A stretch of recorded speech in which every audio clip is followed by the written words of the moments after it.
a mí me gusta hablar de cosas por ahí que van por fuera de lo que es, no sé, la actualidad y demás, pero hoy vamos a hablar un poquito de algo actual, que es, viene de la mano con Stranger Things. No sé si la vieron acá. Ah, sí, no la vi, pero se habla un montón. Ok, ¿alguno más de esta mesa Estoy hermosa? esperando que termine para verla. Si Bueno. yo digo lo que opino, No me me echan gusta del verlo estudio. y esperar un año No, que- decilo. a que estrenen otra temporada. Decilo.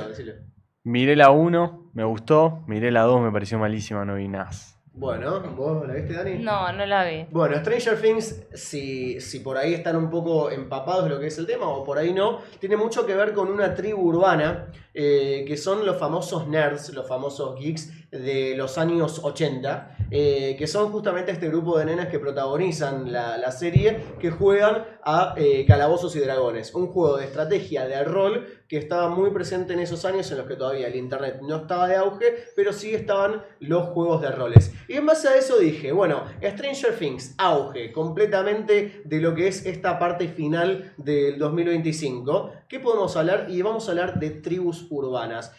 Yo creo que todos en algún momento pertenecimos a una tribu urbana. Querramos o no, hayamos estado más pegados en una que otras, pero hay algunas características que nosotros en algún momento compartimos de ser parte de una tribu. ¿Qué es una tribu urbana? La sociología da 5 conceptos para hablar de cómo definir una tribu urbana. La primera es la estética reconocible. No es lo mismo reconocer, por ejemplo, o mejor dicho, hay una estética reconocible, por ejemplo, en un hippie, hay una estética reconocible en un hipster, hay una estética reconocible en un otaku, en un emo, etcétera, etcétera.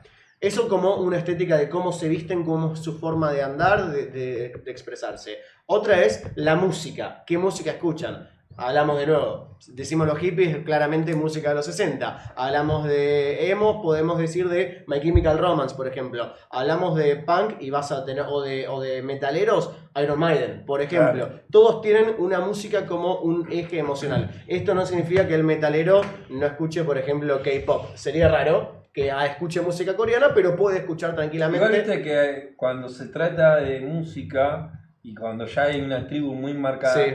es como que hay una frontera, hay un muro, no lo puedes pasar. Bueno, la música habla mucho y lo vamos a repasar cuando vamos a hacer un repaso por las tribus más reconocidas de los últimos 50 años. Hay una cuestión de hermandad en la música que por ahí es lo que decís vos. Hay una frontera ahí que si vos perteneces a un grupo es más difícil por ahí que escuches otra música, pero no significa que un reggaetonero, por poner otro ejemplo, no pueda escuchar de repente música clásica. ¿Raro? Sí, sería recontra raro, pero puede pasar. Otra es la ideología. Si hablamos de ideología, por ejemplo, política, no sé, los skinheads claramente estaban del lado más de derecha de la vida, los hippies claramente más de izquierda. Hay mucho que tiene que ver con ideologías. Después los rituales colectivos, como pueden ser, por ejemplo, si hablamos de metaleros, ir a festivales de metal, de thrash metal, de lo que sea. Eso es otra de las cosas que marca la sociología como característica de la tribu urbana. Y después el lenguaje común, una jerga que comparten solamente ellos, memes, porque si vamos a hablar de contexto actual tenemos que meter los memes y obviamente referentes culturales.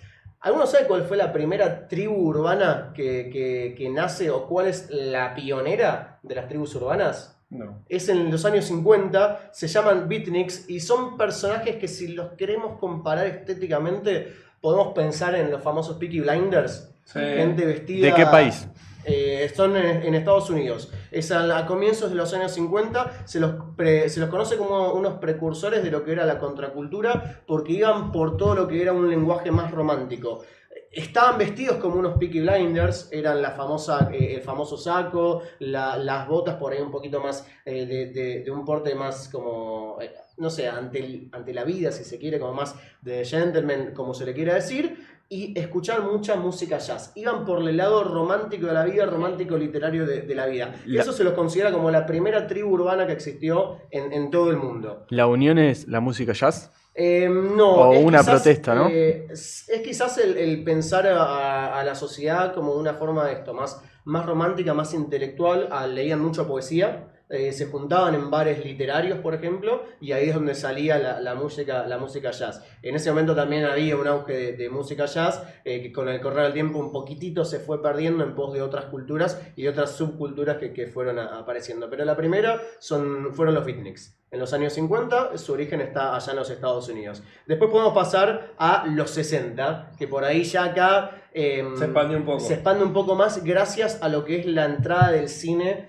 o la masificación del cine. El cine como arte funciona mucho para crear nuevas subculturas. ¿Dónde lo vemos? En los Greasers. Si pensamos en Greasers, pensamos en la película Grease de John Travolta, los famosos pelos engominados, los bailes, hay un montón de cosas ahí, los pantalones achupinados. Díganme que vieron la película Grease y no se están perdiendo una gran película. Sí, ¿La viste? la vimos. Bueno, La veo para el próximo martes. Sí, Hago la claro. tarea. Ok, hagan la tarea por favor porque es una gran película, es divertida y la verdad que marca una época y ahí es donde tenés claramente cuál es la referencia de los Greasers.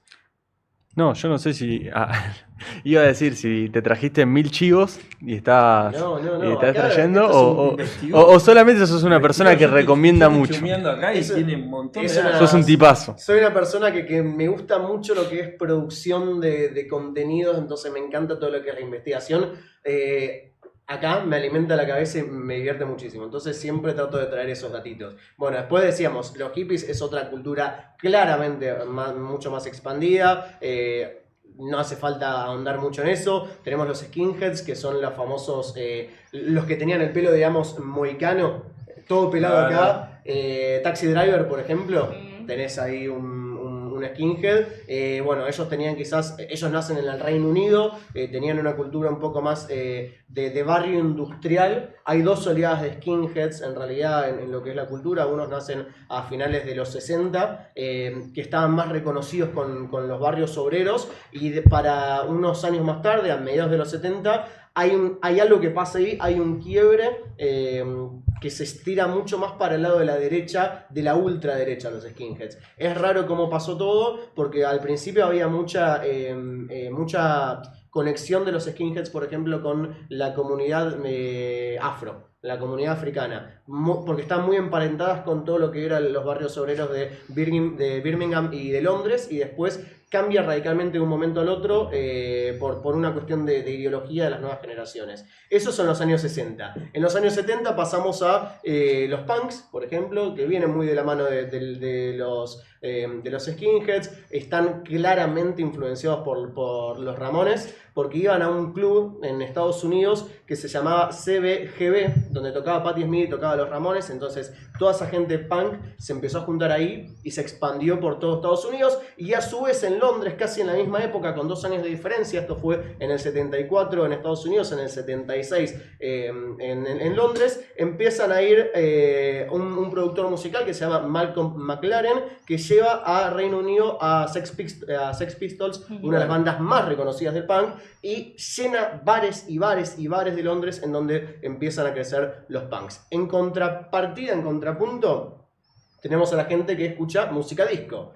Que la música disco influenció mucho, por ejemplo, a lo que es hoy los primeros pasos, si se quiere, de la comunidad LGTB, porque llevan toda la expresión cultural del baile a una cuestión más de libertad, a sentirse más libres. Porque había muchos referentes de la Ah. música disco que Exacto. a través de la música comenzaron justamente a manifestar su inclinación sexual. Exacto, Donna Summer, Gloria Gaynor y Bee Gees eran los exponentes más principales, digamos, de la música disco, y son los que, si se quiere, lo podemos pensar así, uno de los primeros o las primeras bandas que hacen que el disco aflore y que también las comunidades LGTB empiecen a entrar, gracias a la música, en espacios comunes más seguros para ellos y demás.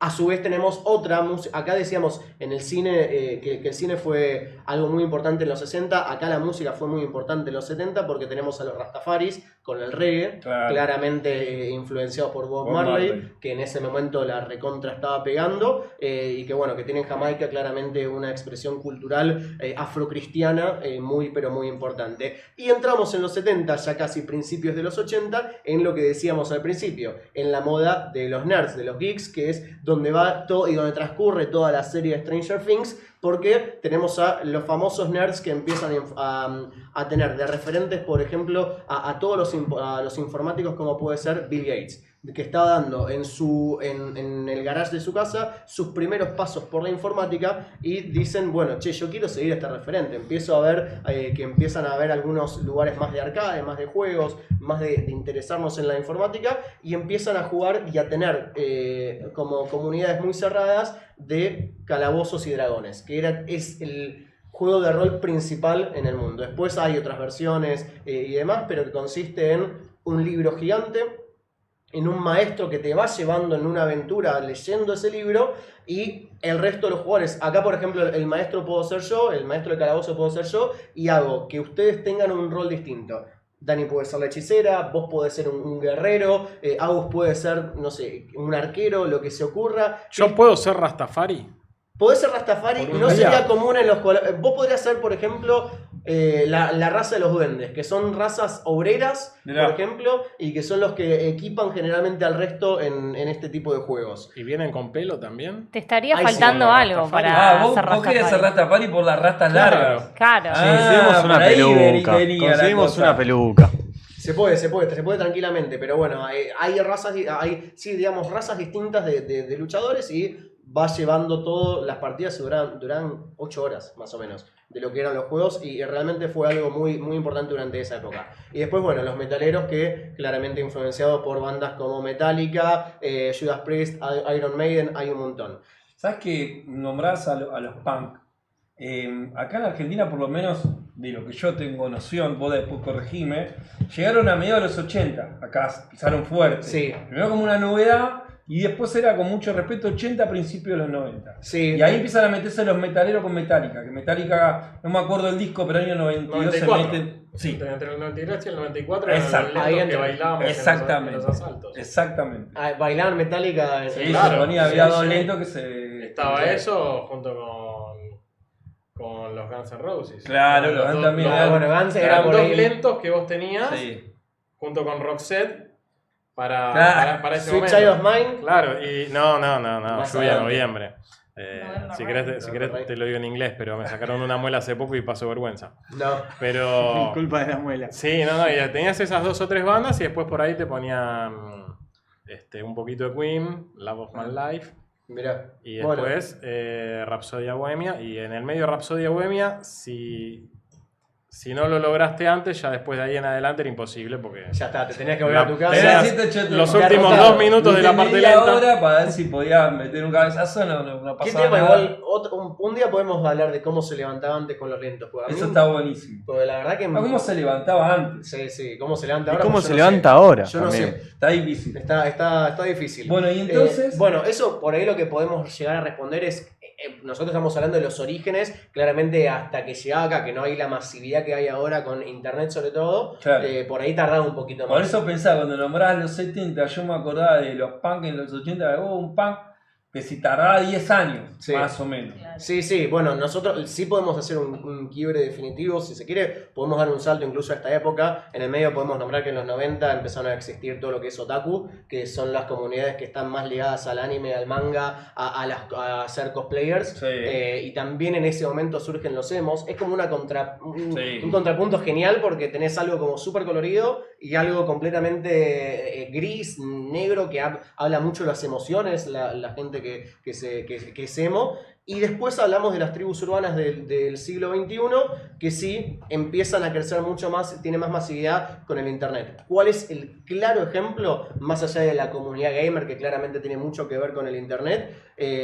Las famosas bandas de K-pop, que en el 2015 empezaron a tener mucho éxito en Corea y ya los teníamos acá para el 2017-2018. Eso, como decíamos, Mati, antes por ahí tardaban 10 Tardaban años, 10 15 años. Acá tardaron 2, 3, gracias a Instagram, gracias a YouTube y sobre todo en el último tiempo a TikTok. Tanto es el éxito que, por ejemplo, Netflix produjo una película que se llama Las Guerreras K-Pop y que hoy vas a cumpleaños infantiles, seguramente te pasa, y les pasa, me pasa a mí con mi hermano de 9 años, y lo escuchás en todos lados. Y Claro, vos decís, claro. es una película de Netflix Claro. que habla de una banda o de guerreras mágicas coreanas. Claro. Eso 10 años atrás nació, 10 años después los tenemos siendo una de las películas más taquilleras, si se quiere, de la plataforma y que tiene que ver con todo esto de tribus urbanas que claramente van calando y ahora con el internet cada vez más en todo lo que es nuestra sociedad. Mirá qué informe completo que se mandó. Me encantó, me encantó, me encantó. El Agustín de Floresta.